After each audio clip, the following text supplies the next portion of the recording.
All right, let's get to 5.3. It's pretty short, but there's some ideas here that are a little strange, similar to stuff we've done before. But let's start with this one. So you can't use your calculator and you have to find exact values. Calculator's only going to give you random numbers, or I should say approximated decimals. But anyway, so what you got to do is similar to what we did before, is let theta equal that inside part, the sine inverse.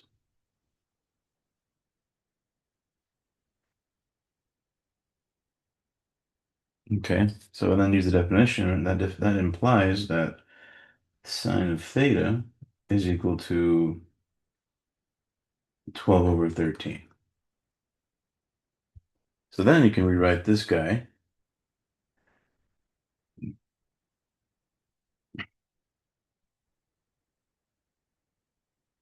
like this, because we said theta should be all this nonsense. So you can use tangent of 2 theta. Now, tan 2 theta is an actual formula. This is a double angle formula. Let's make a note over here. Tan 2 theta is equal to 2 tangent theta over 1 minus tangent squared theta.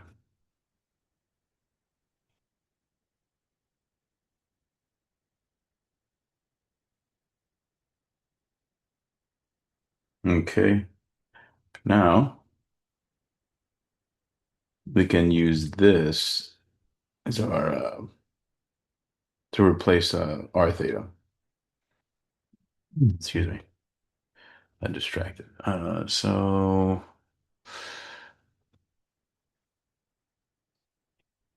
also we need to find because sine is opposite over hypotenuse. So we should go ahead and find that missing piece, opposite hypotenuse. When you solve it, you're going to get 5. So I'll let y'all figure that out. And once you have all pieces, we can use the formula. So tan 2 theta is equal to 2 tangent theta over 1 minus tangent squared theta. But now we can replace tangent, right? Tan of this particular theta will be opposite over adjacent. So right there. Then I just put 2, plug it in. 12 over 5. 1 minus 12 over 5.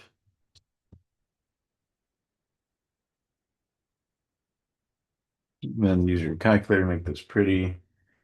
You should get mm, let's see if I have it somewhere. Yeah. Negative 120 over 119.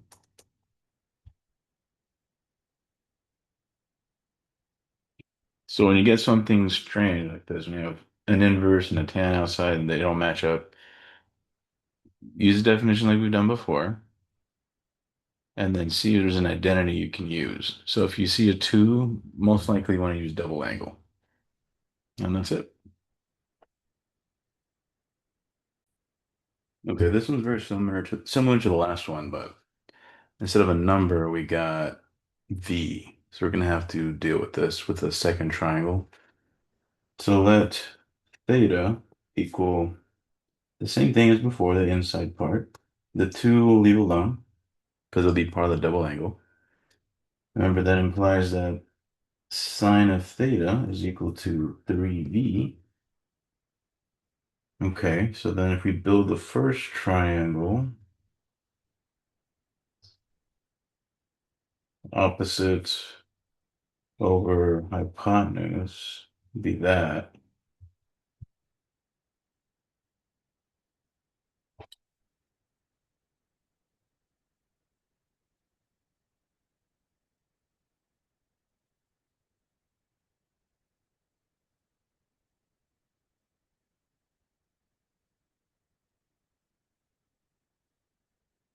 Okay, so then solve for the missing side. That would be b squared, a squared plus b squared minus c squared. So when you solve for it, you're going to get,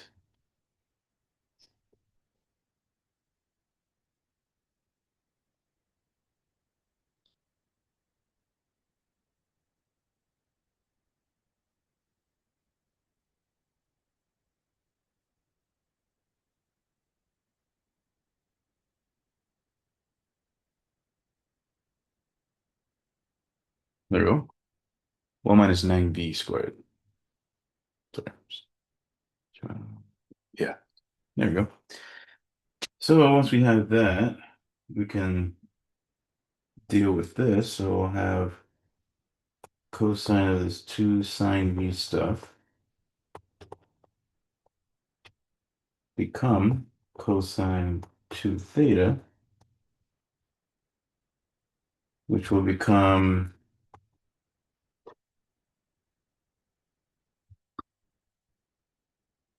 based on our trig identities, that'll be cosine squared theta minus sine squared theta.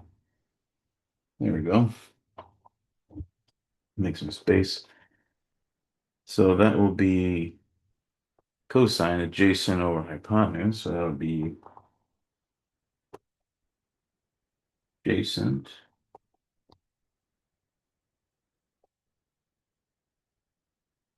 minus sine, the opposite over hypotenuse. That will give us 1 minus 9v squared, canceling the radical. 1 squared doesn't do anything. 3v squared would be 9v squared, which ends up becoming 18. There we go.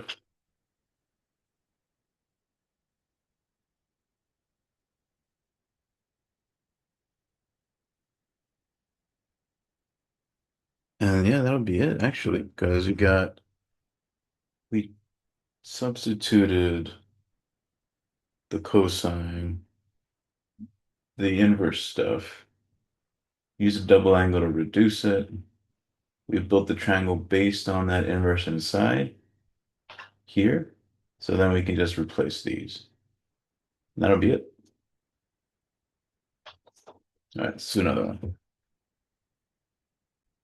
All right, so number 3, they're basically giving us this large power on cosine, and we need to reduce it multiple times. So it's going to create a lot of terms, which will be annoying, but this is the idea. We're going to apply this multiple times.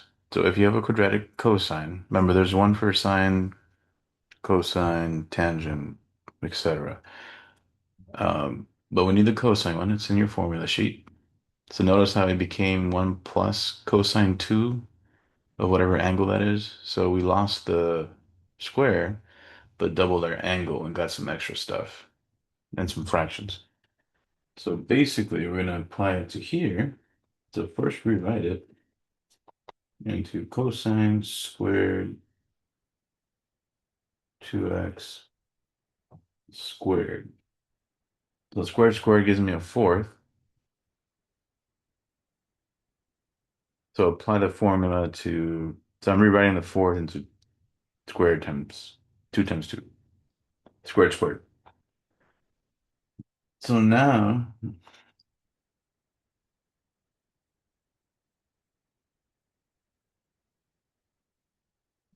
I get this.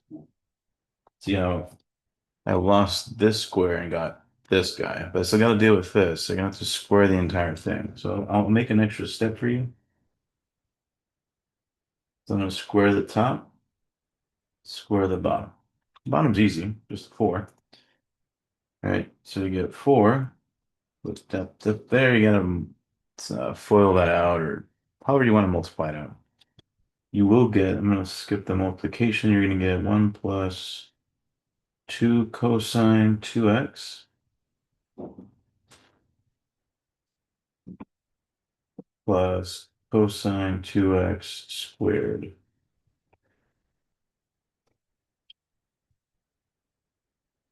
So now I'm almost done with all the squares. I just got to deal with this one.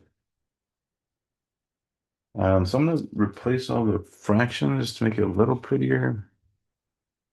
I don't know if this will help or not, but this was 1 over 4 plus 2 cosine 2x over 4 plus cosine squared 2x over 4.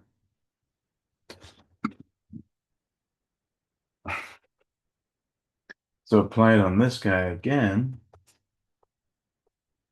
and we're pretty much done. These reduce, that gives me a 4, 2, yeah, 2. This will be the formula again. So I'm going to put the fourth in front so you can see a little better, in case fractions bother you. This would become, again, 1 plus double the angle, so doubling it would be a 4.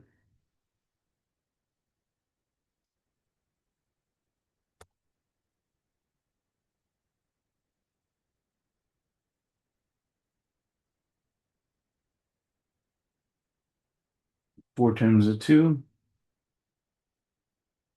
1/4 times the 1 is 1/8. 1/4 times that would be this.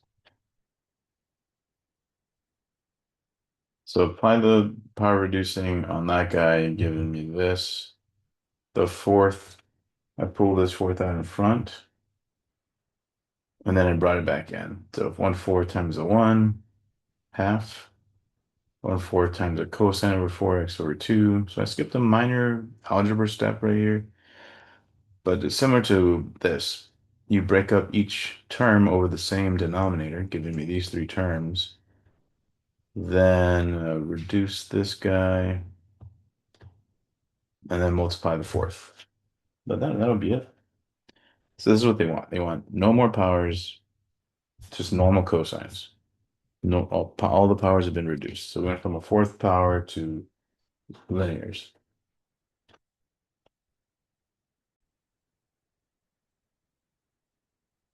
Okay, here's number 4.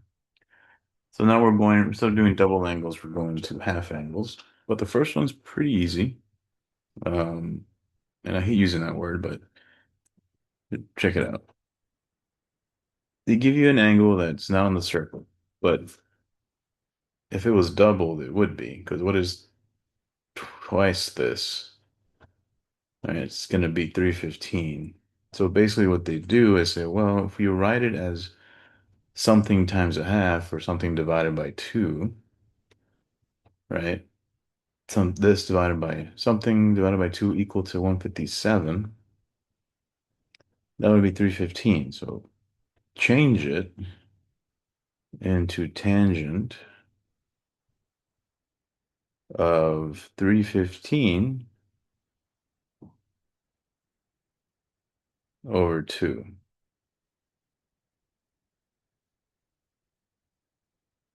So now you can use this formula right here.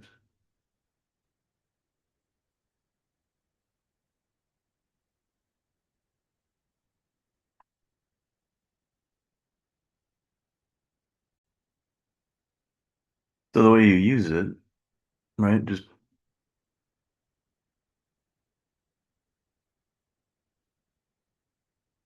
you can use any of these three, doesn't matter which one. So they went ahead and used this guy and said, okay, well, U in our case, or the angle was 315, so just plug that in. Look this up on your circle. Look this up on your circle. And then you're done. So that's all they did. They plugged these values came from your circle and nothing else. Do a basic algebra and we're done. So I'm not going to work that one out because it's really just pick numbers off your unit circle using this formula. It's not much to do. Let's move on. Just wanted to at least talk about it. Oh, let's move on to number 6. Um, start with the hard side. Remember we said whenever you're proving, you want to pick the most complex side. So we're going to start here. And we're going to try our best to get to double angle cosine, cosine 2x there.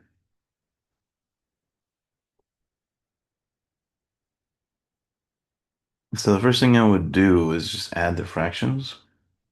And what I mean by that is apply the ratio. This would be cosine x sine x minus sine x over cosine x over same thing.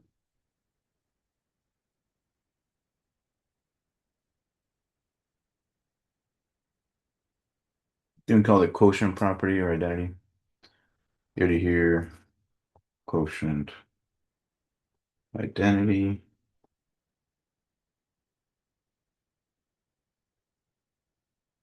Okay.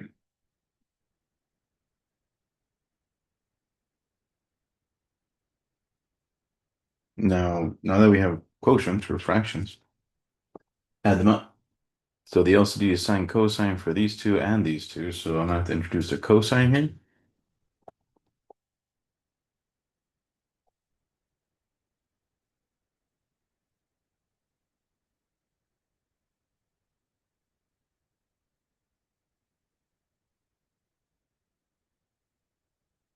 Introduce a sine on this one. Right. So now they're gonna have the same denominator. Fractions in the bottom will be exactly the same technique. This one needs a cosine.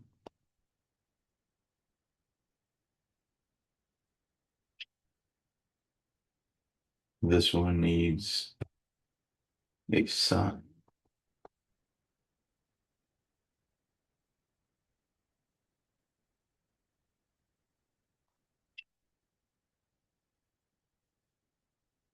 That equals, like it in the center.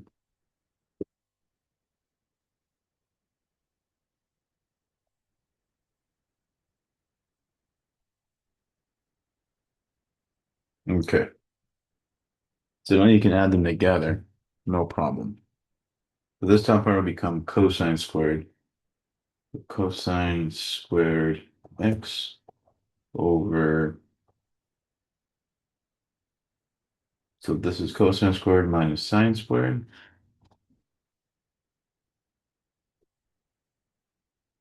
And then now they're over the same denominator, so you can just go ahead and skip that step. So I'm multiplying these together to get that, multiplying those together to get this. So now subtract the numerators over the same denominator. That's a small step I skipped. Okay. I'll show it on the bottom. I won't skip on the bottom so you can see. So what I did skip was this.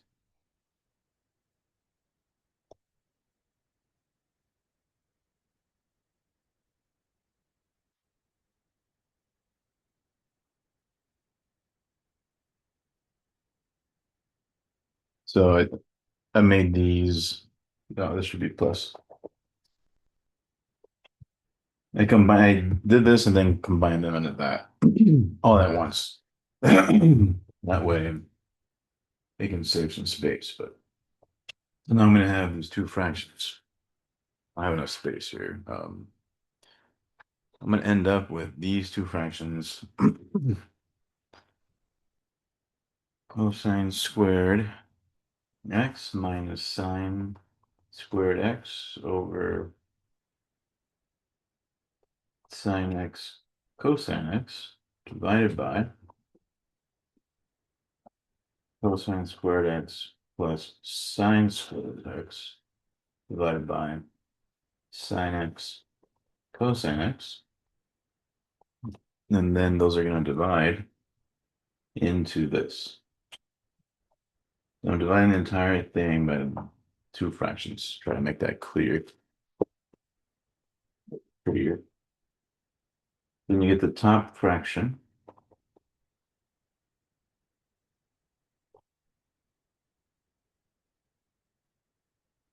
times the reciprocal of the denominator, so you'll get this here as it flips over and multiplies.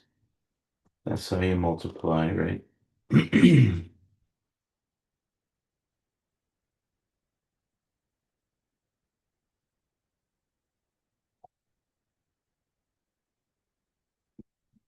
Oops, should be plus. So these will cancel, leaving me with cosine squared x minus sine squared x over cosine squared x plus sine squared x.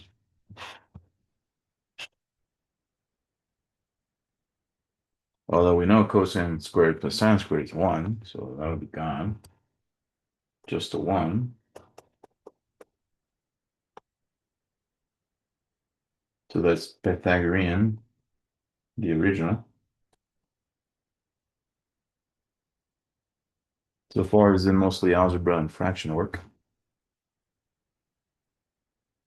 And then we know this cosine squared minus sine squared is the double angle for cosine.